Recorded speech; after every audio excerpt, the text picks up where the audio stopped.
तर मंडळी, आज बनवूयात अगदी मस्त असा मसाला पाव। त्यासाठी एक मीडियम आकाराचा कांदा, अद्रक, लसूण, हिरवी मिरची, टोमॅटो असं सगळं शिमला मिरची कट करून घेतलेली आहे। पॅनमध्ये 1 टीस्पून बटर घालून अद्रक लसूण चांगलं फ्राय करून घेतलं। मग घातला एक मीडियम आकाराचा कांदा कट करून, टोमॅटो, शिमला मिरची, बारीक हिरवी मिरची हे सगळं व्यवस्थित अगदी परतून घेतलं।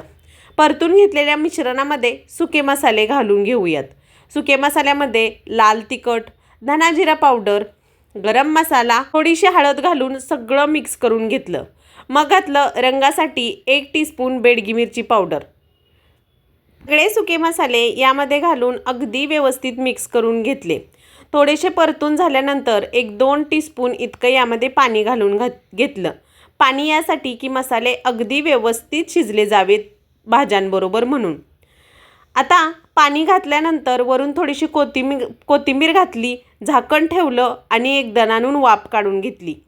वाफ काढून घेतल्यानंतर मसाला एकजीव करून घ्यायचा। 2 सलग पाव घ्यायचे, असे कट करून घ्यायचे।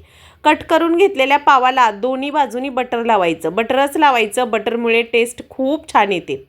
यामध्ये करून घेतलेला मसाला अगदी तंतोतंत छान भरून बंद करून घ्यायचा पाव। दोन्ही बाजूनी बटर घालून छान शेकून घ्यायचा। या रेसिपीचा लॉंग व्हिडिओ आपल्या चॅनलवर उपलब्ध आहे, त्याची लिंक या व्हिडिओ खाली दिलेली आहे, तिथून तुम्ही सविस्तर रेसिपी पाहू शकता। आवडलं असेल तर लाईक, शेअर, सबस्क्राईब जरूर करा। Bye bye.